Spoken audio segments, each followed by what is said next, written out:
अस्सलाम वालेकुम वरहमतुल्लाहि वबरकातुहू। जी स्टूडेंट, आप तमाम स्टूडेंट का बिहार के चाहे जिस ज़िले से ताल्लुक़ रखते हो, मैं अपने चैनल उर्दू की अहमियत पर दिल से खैर मकदम करता हूँ, इस्तकबाल करता हूँ। और आपको बताते हुए मुझे खुशी हो रही है कि अब हमारे वो स्टूडेंट जो इंटरमीडिएट की तैयारी कर रहे हैं और उर्दू में सब्जेक्ट को चुना है, कोई उनको दिक्कत, कोई परेशानी नहीं। अल्हम्दुलिल्लाह आपके तमाम चैप्टर का एक एक ऑब्जेक्टिव क्वेश्चन को हमने अपने हाथों से लिखकर बनाकर तैयार किया है। आप चैप्टर 1 से चैप्टर अगर आपने 30 तक पढ़ा होगा तो आपको मालूम हो गया होगा। अब आइंदा जो चैप्टर हैं 31, 32, 33 3 चैप्टर बाकी हैं, तो खास क्वेश्चन उनका ऑब्जेक्टिव बना हुआ है, मैं आपको दे रहा हूँ। उम्मीद करता हूँ कि आपने पहले को देख लिया होगा। अगर नहीं देखा हो तो आप अपने खातिर सिर्फ एक बार चैप्टर 1 से चैप्टर लास्ट तक वीडियो को ऑब्जेक्टिव देख लो। इंशाअल्लाह किसी चैनल वालों के पास आपको जाने की ज़रूरत नहीं पड़ेगी। हमने उन तमाम क्वेश्चन को बनाया है जो बुक में है और वो क्वेश्चन बनाया है जो एक्स्ट्रा क्वेश्चन बन सकते हैं। आइए शुरू करते हैं चैप्टर 31 का। आज पढ़ेंगे हम लोग गज़लियात है, जिसके लिखने वाले हैं रासिख अजीम आबादी साहब। अब इनके ताल्लुक से जितने क्वेश्चन हैं ऑब्जेक्टिव वो आपको मिल जाएंगे। देखिए सवाल नंबर 1 में है, रासिख का असल नाम क्या है? रासिख का असल नाम क्या है? शेख गुलाम अली, गुलाम मोहम्मद, शेख वली मोहम्मद, शेख अली मोहम्मद, बहुत सारे नाम आएंगे।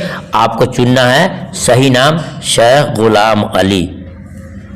सवाल नंबर 2 में है, रासिख की पैदाइश कब हुई? बहुत सारे नाम दिए रहेंगे, उसमें आपको चुनना है 1757 में इनकी पैदाइश हुई।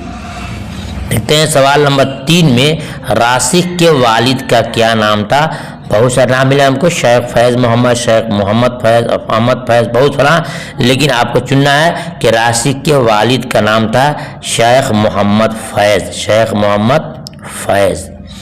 सवाल नंबर 4 में, रासिख किस मशहूर शायर के शागिर्द थे? बहुत ही इंपॉर्टेंट क्वेश्चन कि रासिख किस मशहूर शायर के शागिर्द थे? सही जवाब मीर तकी मीर के।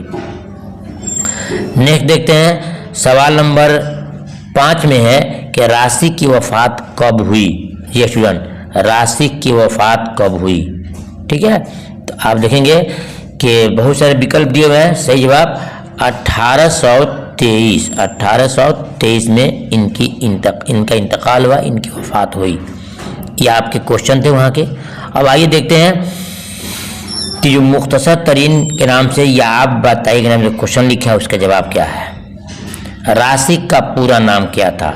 रासिख का पूरा नाम शेख गुलाम अली, आपने देख लिया। रासिख कब और कहाँ पैदा हुए? तो देखिए रासिख अजीम आबादी 1757 में पैदा हुए। रासिख किसके शागिर्द थे? ये भी आपको दिखाया गया है कि रासिख मीर तकी मीर के इम्पोर्टेंट और खास शागिर्दों में शागिर्द थे। ठीक है, अब ये सवाल बहुत इंपॉर्टेंट है कि मीर की शागिर्दी पर कौन फख्र करता है? मीर की शागिर्दी पर कौन फख्र करता है? जवाब मीर की शागिर्दी पर रासिख फख्र करते हैं। मीर की शागिर्दी पर रासिख फख्र करते हैं। सवाल नंबर 5 में है, रासिख ने खुसूसन किस किस सिन्फ में तबा आजमाई की है? तो बताया जाएगा कि रासिख ने खुसूसन गज़लें, क़सायद, रुबाइयात और मसनूयात में तबा आजमाई की है। मतलब ये है, इसको समझ लीजिए कि रासिख जो है बहुत सारी चीज़ों को सीखना चाहते थे, लेकिन ख़ास तौर से गज़लियात यानी गज़ल को ट्राई किया, क़सायद भी लिखे, रुबाइयात भी लिखे और मसनूयात ने इन 3 चीज़ों पर चार चीज़ों पर खुसूसी तौर पर तवज्जो दिया था। ऐसे तो शायर हैं, लेकिन गज़ल, क़सायद और रुबाइयात और मसनूयात इनकी ख़ास में दिलचस्पी रही है और इसमें काम किए हैं। सवाल नंबर 6 में है, रुख यार के काबिल कौन होता है? रुख यार के काबिल कौन होता है? जवाब रुख यार के काबिल दिल का आईना होता है।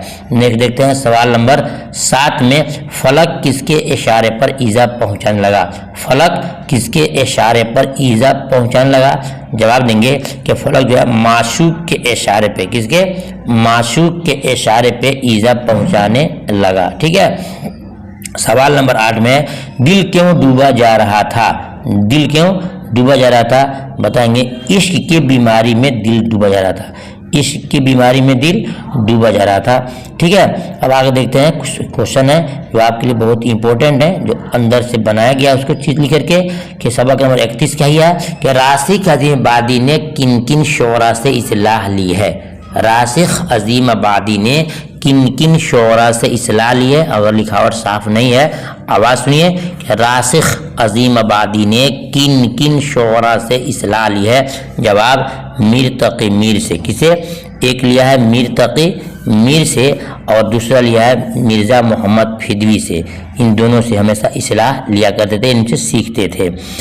उसके बाद देखते हैं मीर की शागिर्दी पर और मीर की शागिर्दी पर राशिक फख्र भी करते थे। ठीक है ना। अब देखते हैं सवाल नंबर 2 में राशिक को किस किस सिन्फ से खास शगफ था। राशिक को किस किस सिन्फ से खास शगफ यानी लगाव था। जवाब बहुत सारे फन में तब आजमाई के, लेकिन आखिर में गज़ल और मसनवी से खास लगाव था। गज़ल और मसनवी से इनका खास लगाव था। कब? आगे चल करके गज़ल और मसनवी से इनका खास लगाव था। ये 2 नंबर के क्वेश्चन इम्तिहान में पूछे जाते हैं। सवाल नंबर 3 में है कि मीर की तरबियत का क्या असर हुआ।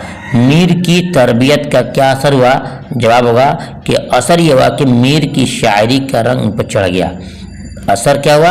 असर ये हुआ कि मीर की शायरी का रंग राशिक पर चढ़ गया। सवाल नंबर 4 में है कि राशिक की मौत कब और कहाँ हुई। राशिक की मौत कब और कहाँ हुई। जवाब होगा कि 1823। जी स्टूडेंट, 1823 पटना सिटी लोधी कटरा मोहल्ला में हुई।